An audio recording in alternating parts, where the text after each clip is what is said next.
What did you want to be when you grew up?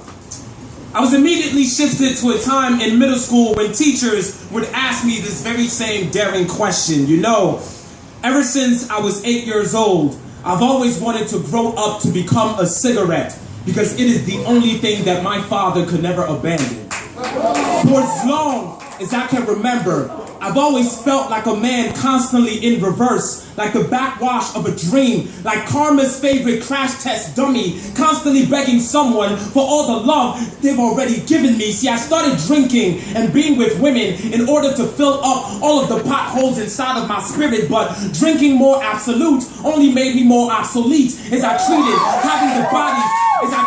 having the bodies of women like mirrors to try and convince myself that I was beautiful in the pleasures that I could give them. When I was 13, I first started building train tracks on my stomach, some on thighs, to all the parts of me that I wish I could forget. But now, all I'm left with is this vulgar smile stitched to a sense of humor, hiding the boy with the skin of a scarecrow, because it's the only way that his corny heart can ward off all of the birds and the bees. The only thing that my father ever passed me, y'all, is this uncanny ability to hurt the people that we love the most. In a split second, I lost a woman that I thought I loved more than my third-degree scars. The very next year, at a random doctor's visit, y'all, I found out that I was alcohol intolerant, that I've drunk so much over the years that liquor has become poisonous to my blood, so my very next shot could have well been my last. You know, God, He has a funny sense of humor.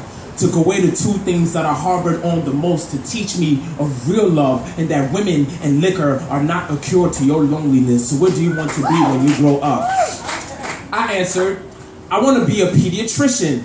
One that helps save and heal children, starting with the one within myself. But who would have known in the 15 years it took to write this poem that I would grow up to become a pediatrician, making a stethoscope out of a microphone, writing poems out like daily prescriptions, and turning the stage into a patient room for the healing of me to start within. Because when you are on the search for the divine inside of yourself, you're often led to the harsh realization that you've been more Rick James than First James, with built-in fire escapes inside of your bones. For all the times that you wanted to run away from the blaze inside of yourself. But what kind of legacy will I pass on to my son?